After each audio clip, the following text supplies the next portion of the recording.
Self-abandonment is the first fracture, the first wound that we all inevitably feel. It's impossible not to experience this. Why? Because humans are imperfect. Because when we are born and we're infants and we're toddlers and we're children, we are disgustingly dependent on our caregivers for belonging, love, survival, shelter, food. And when any of that at any point in time feels threatened, our natural response out of survival is to abandon ourselves. We abandon our truth, our expression, our needs, our wants, our desires, our boundaries, thus perpetuating a lifelong conditional pattern that says, I must abandon myself in order to be loved.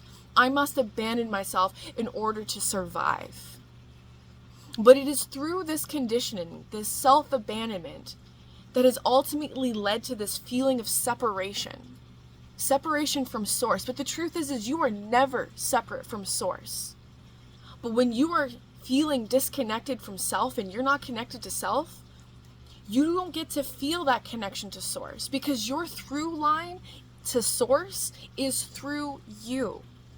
We have been taught that being selfless and being a martyr and endlessly giving ourselves is the way.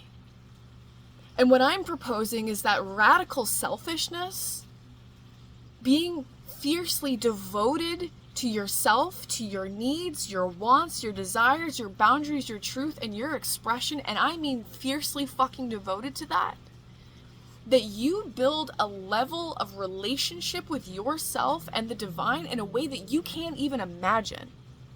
I firmly believe that this is the key to everything.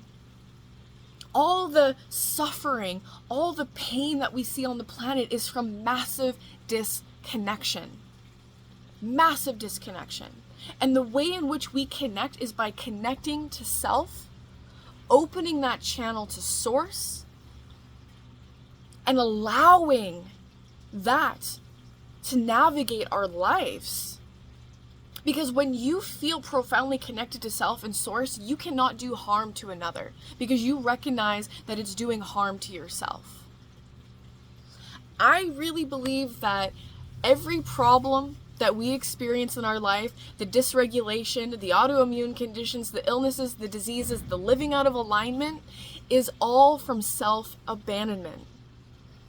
And we do this as a survival strategy. And it's time to let this survival strategy die.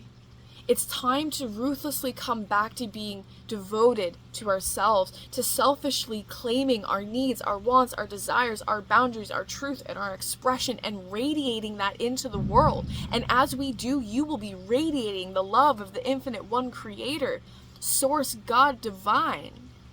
This is the medicine.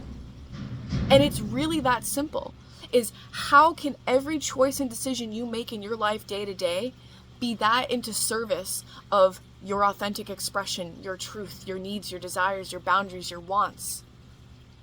And then from there, how does that interact with others? Because you wouldn't be abandoning yourself in relationship or for jobs that you don't want, or for decisions and beliefs and patterns and all of these things, if you actually had a relationship with yourself. So the real medicine is having a profoundly devoted relationship to yourself, which is having a profoundly devoted relationship to God. And without that, there will be a continuation of suffering, not only in your own life, but on this planet. So